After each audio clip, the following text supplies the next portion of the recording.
All right, guys. Jesus loves you. I want to make a video on what is the best beginner bike. I've gotten some comments about it. Some people have messaged me about it. I'm just going to go over what I think is the best beginner bikes, sport bike wise. I'm not talking about like naked bikes and things like that. I'm just talking about sport bikes that look like these, just for beginners. You know, this is subject to your experience, things like that. So without further ado, let's get into it. All right, first and foremost, I'd say as your first bike, don't go into debt.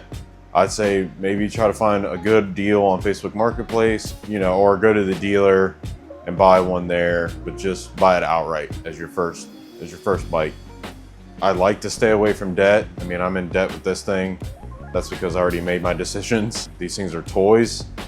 So your insurance is probably gonna be high if you're under the age of 25. I mean, maybe not for an R3 or anything like that, like any lower CC than like a 600, but let's get into this. First one I would recommend is the Yamaha R3.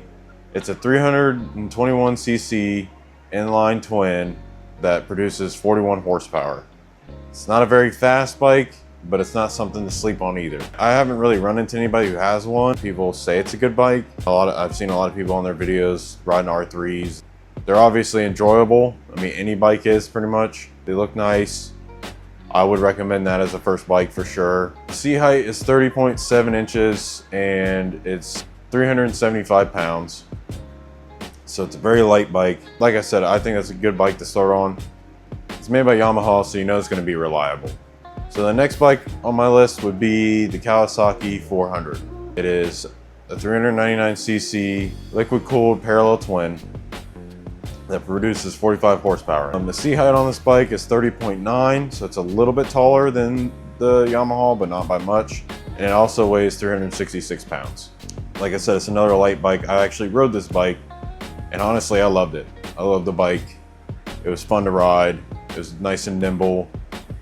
It's actually, I almost thought about buying one as soon as I rode one. Most people have that as their starter bike.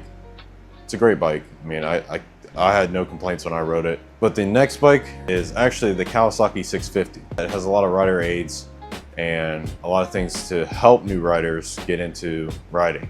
This bike is a 649cc parallel twin that offers 67 horsepower. Now that's a jump from the bikes that we were talking about before. I just think the 650, you wouldn't get as bored, I don't think. Seating position is pretty normal to the 400, it's pretty much the same. The seat height is 31.1 inches. It's a little bit taller than the 400, but if you can tiptoe it or flat foot it, I would definitely recommend that bike. It's not too powerful. Obviously, it's got 67 horsepower, so it's not anything crazy. At least for your first bike, I think that'd be a good fit. It weighs 423 pounds, which is a little heavier, but it's well worth it. A lot of people might be like, oh, it's a 600, but it's not really a 600. It's very toned down compared to this. And that was actually one of the first bikes I was gonna buy, ever. Like, I was gonna get the 650 first. I do think there's a better 650 out there, so I wouldn't go jumping on the gun on that one. It is cheaper, but I think I have another one in the lineup that's better than that one. Now, the bike that I owned before, it's my first bike, and I loved it. It is way more powerful than the bikes that I've brought up, but I would recommend the CBR 650R. Now, the reason why I recommend this bike is because this was my first starter bike. It's more of a 600 than any of these bikes on the list. It's pretty fast. It's nothing to sleep on, but it's a great bike. It's also a hefty price tag. It's basically $10,000. It's a 349cc liquid cooled inline 4. I mean, it sounds like, you know, one of these. It sounds like you're screaming on one of these going down the road, but it only has 94 horsepower. So it's not way off of a 600 per se. I mean, you can tune it and, you know, put a new air filter, do all those things, new exhaust. You have to buy a full exhaust. You can't do a slip-on. There's no slip-on made for it. It's just full exhaust.